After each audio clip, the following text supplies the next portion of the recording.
Now, our next guest is someone who hit the headlines this week after being named in the New Year's Honours List for services to vulnerable people. And do you know what? Rightly so, because in the last 9 years, his role as a train assistant, Rizwan Javed has saved the lives of 29 people. He is here with us now. Mate, we've met downstairs. It's so lovely to speak to you today. Congratulations, you've just been honoured with an MBE. No, thank you so much. Thank you for having me. Honestly, it's our pleasure. We're so thrilled you're here today. What was going through your mind when that letter came through the post? I was asleep, to be fair. I came off a night shift and my mother and my sister walked into my room and I thought I'd done something wrong. You normally do. Yeah, possibly. So she was, like, really excited, saying, you got a letter, it looks important, you need to open it.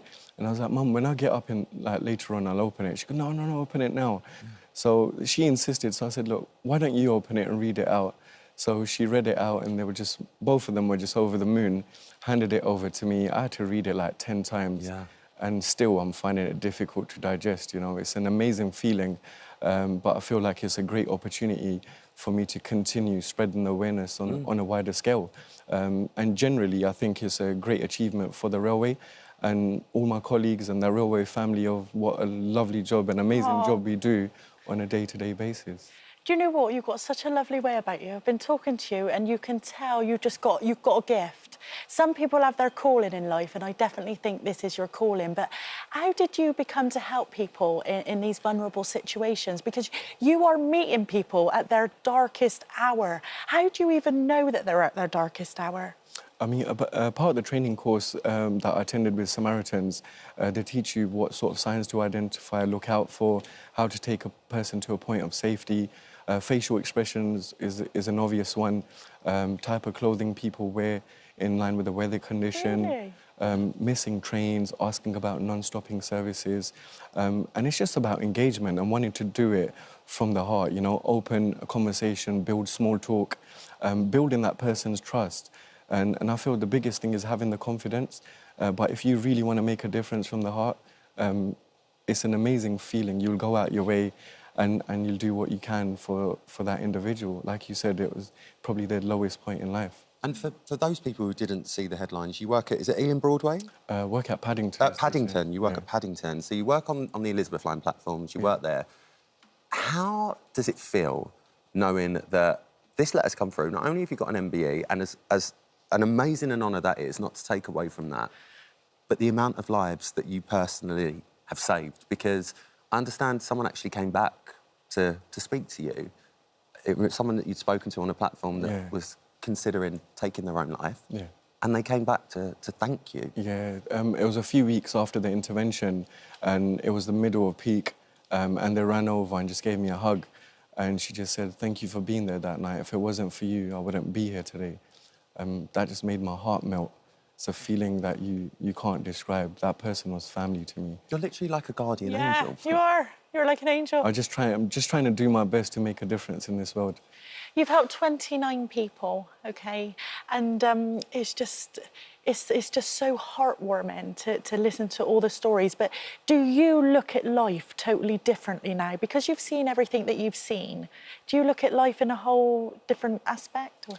100%. I feel like a lot of people say you've helped so many people. I feel like they've helped me in so many ways as well.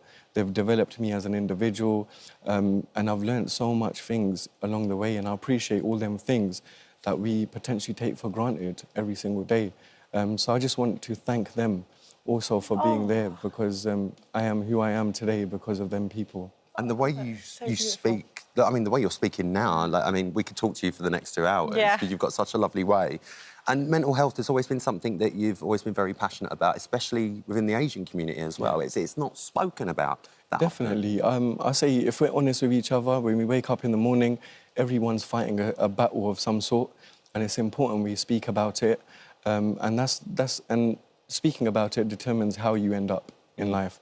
Within the Asian community, mental health wasn't spoken about so much or so openly, and I want to make a change with that. I started within my own family. Every time I had an intervention, I used to speak about it at home.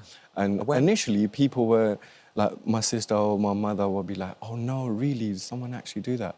But now they're warm into it, you know.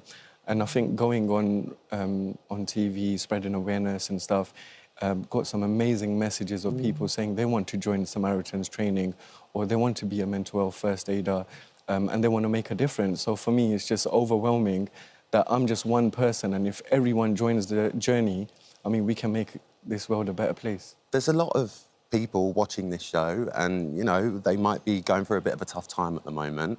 You clearly are the man that they should be talking to because you speak so well. For anyone at home that you think is struggling or, you know, just having a real tough time at the minute, what would be your best advice to give someone? I would say just be open, even if you need to reach out to a stranger.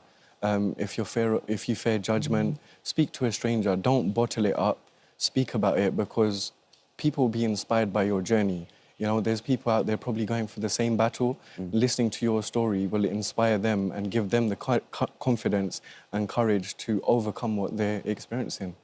Is an MBA and is an MBA well deserved? Do you know who'll be giving you your MBA? I'm not too sure, but... When are you going? They haven't confirmed yet, but I reckon in the next few months. Wow. What has your friends and family said about it? I mean, everyone's over the moon. I think I'm struggling to come around to it, so imagine them. I bet. I mean, I used to ask my mum, what's them initials at the end of people's names, and she used to say, don't worry about it, only famous people get it, you know? So I had to go home on Friday and I say, Mum, am I famous now? Is everyone going to call you Riz MBE now? No, I'm just Riz. I'm Riz. He's changed, guys. He's really changed. He's really changed. Mate, it is so lovely to meet a real-life hero like yourself. Keep doing what you're doing. And I cannot stress how much of a pleasure it is to speak to you today. We were so thrilled that you come in. Good luck with everything you're doing and keep doing what you're doing. It is an honour to have you here with us today. Thank you so much. Thank you. Thank you so much for having me. I appreciate it. Love